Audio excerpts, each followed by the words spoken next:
Naquela noite não havia música suave nem promessas sussurradas. Havia olhos, muitos olhos, e uma porta que não se fechava para proteger a noiva, mas para garantir que ninguém desviasse o olhar. O casamento não começava com carinho. Começava com silêncio pesado. Um silêncio cheio de respirações contidas, de expectativa cruel, de homens que aguardavam autorização para testemunhar o que não lhes pertencia. Em certas vilas medievais, espalhou-se um costume que misturava poder, tradição e medo. Diziam que era apenas formalidade. Diziam que era parte da ordem social. Mas a noiva sentia diferente. Ela não era recebida como esposa. Era apresentada como prova. Prova de submissão, de pureza, de obediência, e todos sabiam que aquela noite não era apenas dela. A comunidade reunida não buscava romance. Buscava confirmação, buscava controle. O corpo feminino tornava-se símbolo público da autoridade masculina, que governava terras, impostos e destinos. Você já imaginou iniciar uma vida sob o peso de dezenas de olhares julgando cada gesto? Para muitas jovens, a primeira noite não era intimidade, era espetáculo. O marido, muitas vezes nervoso, não era o único pressionado. Sobre ele recaía a obrigação de demonstrar domínio. Sobre ela a obrigação de suportar sem questionar. As velas iluminavam rostos atentos.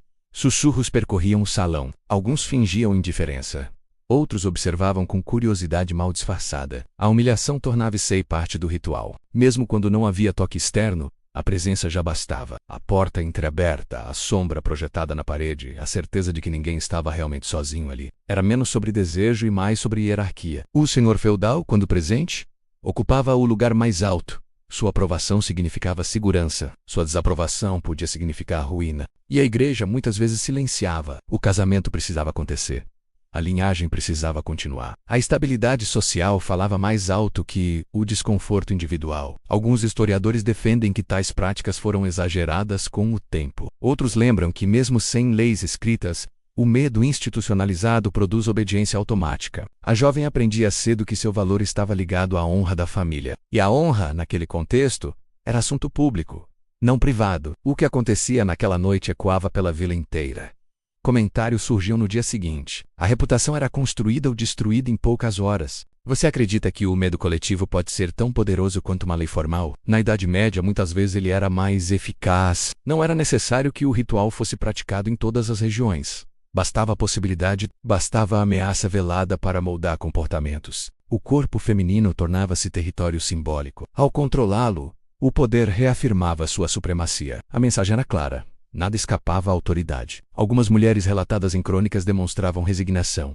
Outras carregavam trauma silencioso. A maioria simplesmente não tinha alternativa. Se você quer continuar explorando como esses costumes moldaram séculos de silêncio e controle, inscreva-se no canal. Aqui, a história é exposta sem romantização. Com o passar do tempo, o costume ganhou aura quase mítica. Mas mito ou não, ele revela algo profundo sobre a mentalidade da época. Quando intimidade se transforma em instrumento de poder, a sociedade aprende a normalizar o inaceitável. E essa normalização atravessa gerações. A primeira noite deveria marcar começo. Para muitas, marcou submissão pública. Um lembrete brutal de que a autonomia era privilégio raro naquele mundo. O ritual não precisava de violência explícita para ferir. A exposição bastava. A sensação de ser observada transformava o momento em prova. Quantas histórias semelhantes ficaram perdidas em registros incompletos? Quantas vozes femininas nunca foram registradas, porque não tinham quem as escrevesse? A Idade Média não foi apenas batalhas e castelos. Foi também controle cotidiano, medo social e tradições que atravessaram séculos sem questionamento. Ao revisitar esses relatos, não buscamos sensacionalismo.